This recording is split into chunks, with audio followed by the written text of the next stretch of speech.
Hello, my name is James Waldron. I'm a lecturer in mathematics here at Newcastle University. I'm also the admissions tutor for mathematics and statistics. In this video, I'm going to give a quick overview of some of the kind of modules that you could expect if you come and study one of our mathematics and statistics degrees here at Newcastle University, give you a bit of an idea what our timetable might look like when you're in your first year in stage 1, and also see what kind of learning, teaching and assessment activities are involved and how the course might progress. So in stage 1 of all of our mathematics and statistics degrees, the key idea is to make sure everyone gets a solid grounding in all the main areas of mathematics and statistics, which we might divide into pure mathematics. So you'll see things like a course on Introduction to Calculus, following on from bits of A-level, Introduction to Algebra. There'll be courses more around probability and statistics, so our first probability course, and courses around applied mathematics, things to do with differential equations, fluid dynamics, applications to the real world. So if you're doing one of our single honours mathematics and statistics degrees, for example our BSc in mathematics or our BSc in mathematics and statistics, you would do some further mathematics modules, for example our logic sets and counting module, which is a module in which we understand how to do the more formal side of mathematics, how it is we make everything precise and rigorous so we know we can be sure about everything we're doing. And you also do a module all about problem solving, and that's integrated with the introduction to some computing. In particular, you do a little bit of Python and you understand how to apply that to the mathematics content and also how to use those problem solving skills in different contexts. If instead you were doing one of our major, minor or joint honours courses, for example, perhaps if you were doing mathematics with economics, then instead of doing the logic sets and counting, you would do some foundational modules in economics, and they would be taught by our colleagues in NUBS in the Newcastle University Business School. So the teaching for each of our modules, in particular our stage 1 modules, is delivered in a number of different ways. So the first primary way would be a lecture. So you'd be sitting in a lecture theatre, something like this one, where I am now, and the lecturer would be at the front delivering the new module or course material. Now different lecturers do that in different ways. So some lecturers will, for example, project various things on the screen. They might have notes, they might have examples, and they'll circulate ahead of time the corresponding notes with gaps so that students could fill in the examples as they go.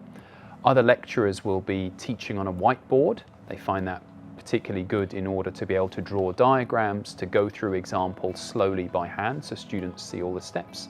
Other lecturers will instead use other technology, so all of our rooms, for example, have something we like to call a visualizer, where a lecturer can draw diagrams and do examples directly on paper, and that's projected live up onto the screen for the students to follow. We have a system we use called Recap, which records the audio and anything the lecturer has projected onto the screen so that students can re-watch those later or catch up if they miss a lecture for any reason.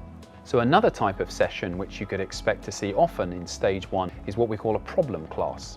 So in these classes, instead of the lecturer delivering new material, new content or new ideas, they will be working through important or key problems that help you understand the material and also give you an idea of what kind of problems you need to be able to do yourself when we work towards assessment and exams. Many of our modules also have classes that we like to call drop-ins. These are sessions that are typically held in a lecture theatre, but they're optional classes where students or groups of students can come and talk to the lecturer about any aspect of the course material. So for example, when I'm teaching a course, I might often find that several students might come along to one of the drop-ins and say, we've been looking over this new topic, we'd like to go through in detail again, how did that particular calculation work with a view towards the assessment that we have next week. So I could sit down with them as a group and do that. And they're optional sessions, so you might get several different groups of students coming, wanting to talk about different things, and the class can just be student-led. The lecturer can just cover whichever topics the students would like to look at.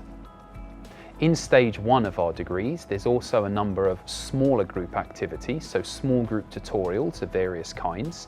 Some modules will have a small group session. It's about 20-25 students in the class rather than the whole lecture class, which would happen every couple of weeks, so that a smaller class can work as a group or individually on interesting problems or examples from the texts.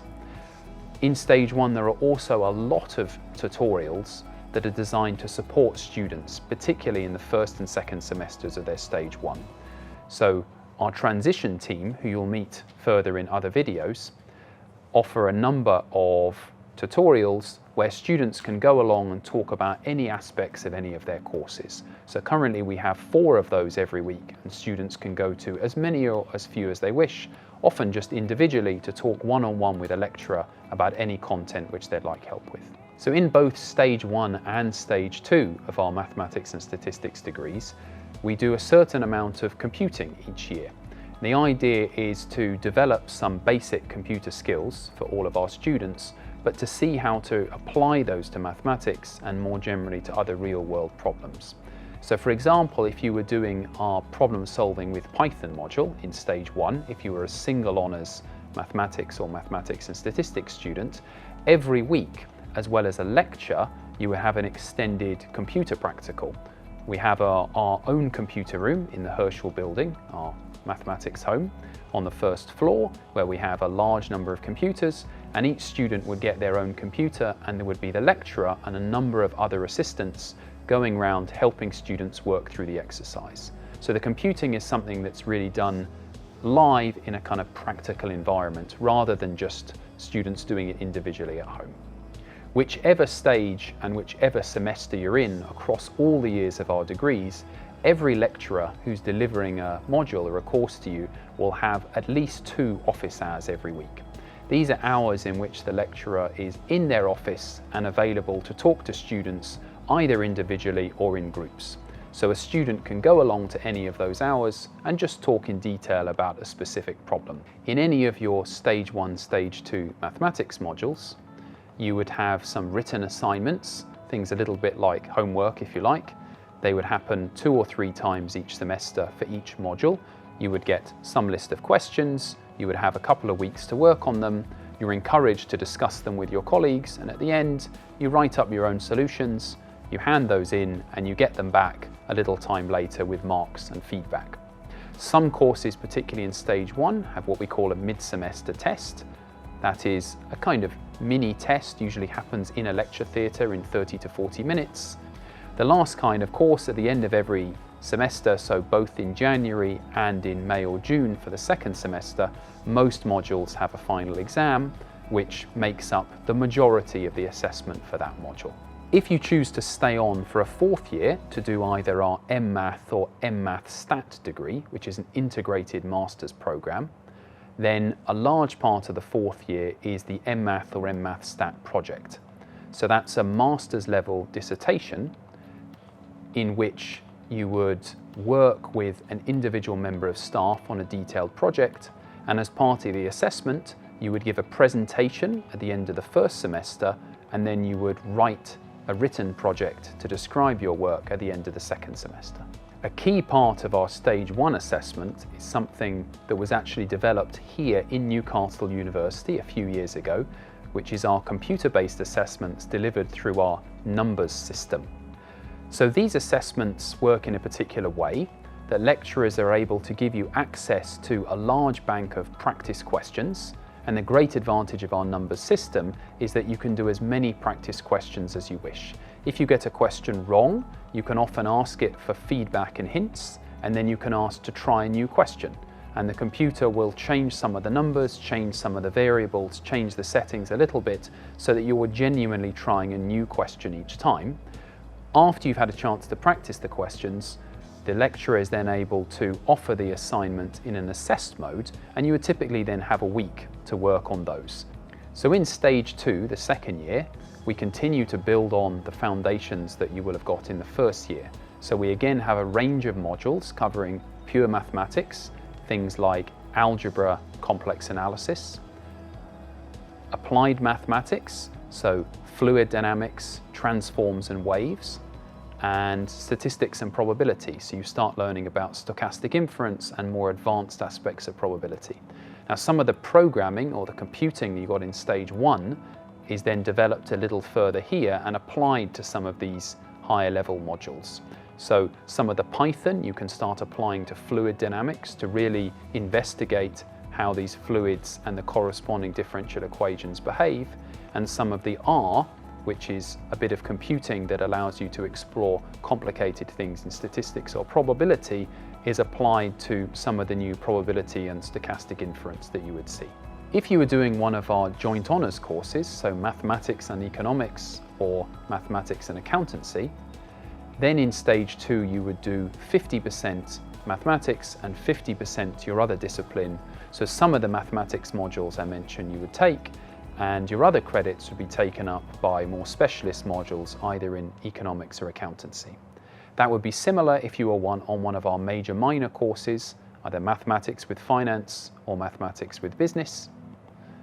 You would take, in that case, 2/3 of our mathematics modules, and then 1/3 of your studies would be in the other discipline. For example, if you were doing mathematics with finance, you would do 2/3 of the mathematics modules, and the other third would be taken up in more advanced modules in finance, building upon the finance courses that you did in your first year. In stage 3, the third year of our degrees, students have a huge range of modules which they can choose from, and these are across pure mathematics, applied mathematics, and statistics. For example, in pure mathematics, students could choose modules ranging from matrix analysis to topology to group theory. In applied mathematics, students could do courses covering such things as instabilities or advanced methods for partial differential equations, and there are also some topics which move towards interesting areas of theoretical physics, things like relativity or quantum mechanics. Amongst statistics, there are a whole range of modules again covering such things as Markov processes or Bayesian inference, and also some modules to do with things like experimental design, really understanding how you can apply the advanced ideas in statistics to do things like clinical trials in medicine. So many students actually choose to do a range of modules across the sections. You don't necessarily have to do just pure or just applied or just statistics. So some of our very popular modules include things like number theory and cryptography. We always get a very large number of students doing that. So there's a lot of flexibility built into all of our mathematics and statistics degrees. So firstly, students can swap between the 3-year BSc programs or the 4-year integrated masters MMath or MMath Stat programs at any point during the first 2 years. As long as they're at least on a 2-1 grade, we allow students to move from the BSc up to the 4-year programs if that's something they'd like to do. Students who start on one of our major minor or joint honours programs, who then are doing very well on the mathematics modules, could apply if they wished at the end of stage 1 just to move on to one of our single honours maths or mathematics and statistics degrees. We offer a range of different degree titles, so on the single honours BSc courses we have a BSc in mathematics and statistics, and in statistics. And depending which range of modules students choose in their 3rd year then informs which degree title they graduate with at the end. So for example, a student who really enjoyed statistics and decided they'd like to focus on that could end up with a degree in BSc in statistics. Thanks very much for watching. I hope you've enjoyed these videos and look forward to seeing you in Newcastle University.